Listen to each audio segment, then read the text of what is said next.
With all the news circulating around the world, the real question lies on people's minds. Is Russia going to declare war with Ukraine? Well, 71% of Ukrainians believe that they were already at war with Russia, but no one seemed to understand the complexity of the crisis.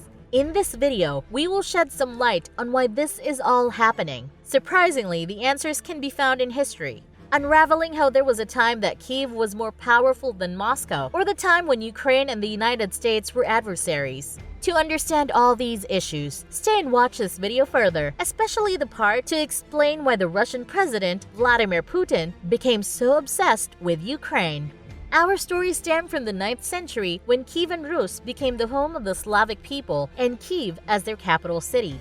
In 980 to 1015, Kievan Rus was under the rule of Grand Prince Volodymyr Sviatoslavich, or also known as Vladimir I in Russia, which resembles the name of both Ukraine and Russia's current presidents.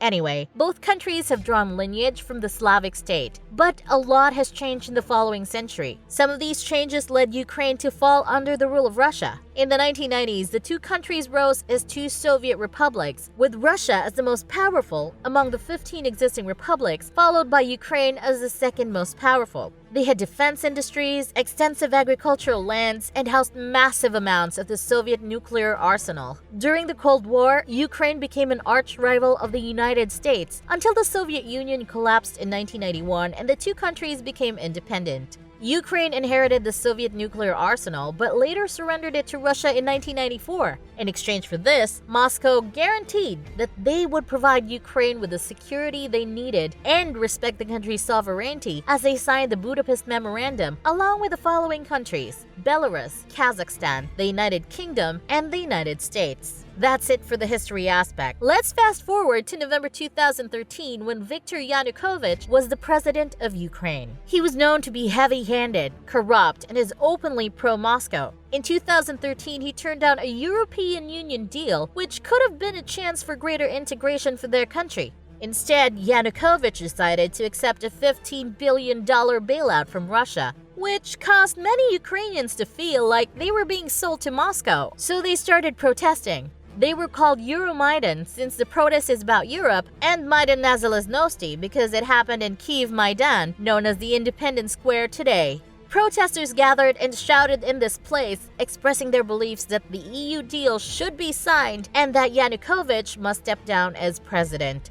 During this crisis, Russia showed support to the president, while the West showed support to the protesters. Then in February 2014, the Ukrainian government was toppled, Yanukovych was driven out of the country, then he fled to Russia. But not every Ukrainian citizen was happy about this, especially in the Russian-speaking eastern part, which wanted the president to stay in his position.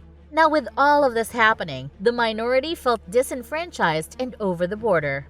Russia was also not happy about the turnout of events. They were angry that they had lost their puppet. To get control of the situation, Moscow annexed Crimea.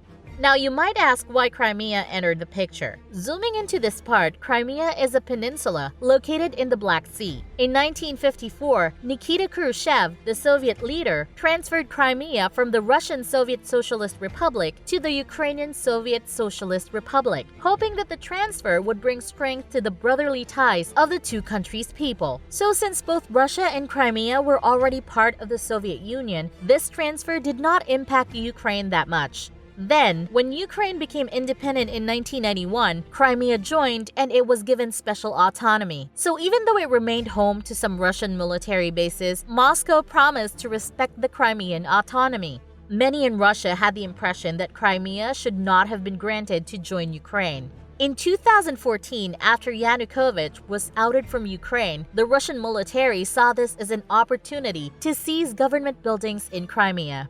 This led the entire peninsula to be placed under military occupation, which pushed them to create a referendum on March 16, 2014, voting to become a part of Russia.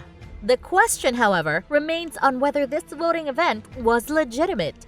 That depends on who you ask, because for the Russian President Putin, this was Crimea's way to announce their liberation. But it is Crimea's annexation for the rest of the world. Then, the focus was transferred to the eastern part of Ukraine, when in April 2014, Russia-backed separatists began seizing territories located there.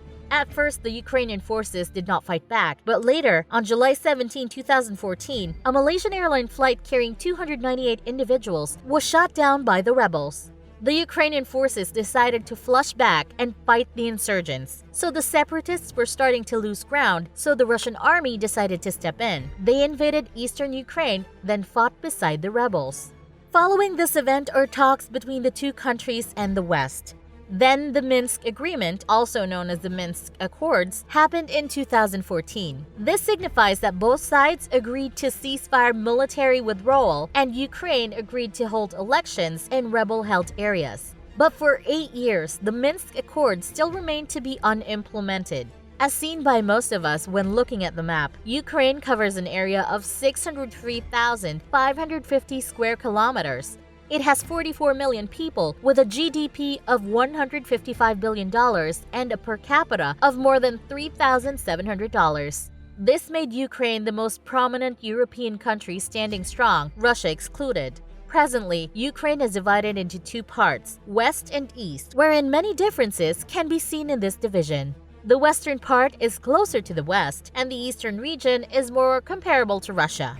Next, the West is filled with Ukrainians speaking their native language, while most of them were speaking native Russian in the East. Also, Russia is looked at with suspicion in the West, while in the East, it's looked at as a part of Ukrainian history. Not to mention that Ukraine also remained at war, wherein its forces are doing all they can to fight the rebels. However, in the East, the rebel leaders rule the two regions, Luhansk and Donetsk, which is known together as the Donbas region. This event led Russia sending its troops once again, but they're situated just outside Ukraine. The question arises, what does Vladimir Putin want? Well, Putin wants to stop the expansion of the North Atlantic Treaty Organization, or NATO. It is a military alliance that included several countries that joined in during and after the Cold War. Ukraine wanted to join NATO too, but Putin wanted the organization to exclude Ukraine and the rest of the former Soviet states. Now, this is just half of the story because, as you can remember, I mentioned at the beginning of this video that many of the answers are hidden deep in history. At the time that Putin annexed Crimea, there was domestic politics, which is why his approval rating increased. Because of this, he was able to keep the nationalistic drum rolling to help him annex other parts of Ukraine. Through this, Putin was able to restore Russia's superpower image. Looking back at history, Russia viewed Ukraine's independence as a mistake because it was confirmed that Russia ruled over Ukraine and was barely independent before 1991. It happened briefly before World War I, and then it happened again in 1600. But for the rest of the modern times, Ukraine was pretty much seen under the rule of Russia, which is why 1 out of 6 Ukrainians is ethnic Russian, and 1 out of 3 Ukrainians speak Russian as their native language. That is why Putin was right when he claimed that historically speaking, Ukraine and Russia are one. But claiming the country because of colonial history is not correct. It's like Britain is claiming India, or South Africa or Spain is claiming the Philippines. There's only one way to settle this, and that is past imperialism will never justify the present-day expansionism. Another thing that history is revealing to us is how Ukraine was forcefully Russified. This is history repeating itself because way back in the 1700s, Russian ruler Catherine the Great started this Russification process in Ukraine. She shipped ethnic Russians to this part of the world and forced schools to teach the Russian language to its students. Then, in 1800, she totally banned the Ukrainian language. In 1930, Soviet leader Joseph Stalin steered a famine in Ukraine, causing the death of millions of Ukrainians in the eastern part of the country. This phenomenon was then used as an excuse to repopulate the area with ethnic Russians. Then comes 1940, wherein the ethnic Tatars were relocated and replaced with Russians. So if you're wondering why eastern Ukraine is flocking with many native Russian speakers, well, that's just because history designed it to be that way.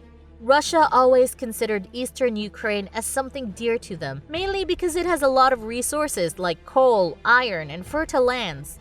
So, time repeatedly proved how the historical connection between these two countries is forced. Still, Putin talks about the Holy Rus and how Russians and Ukrainians are one people.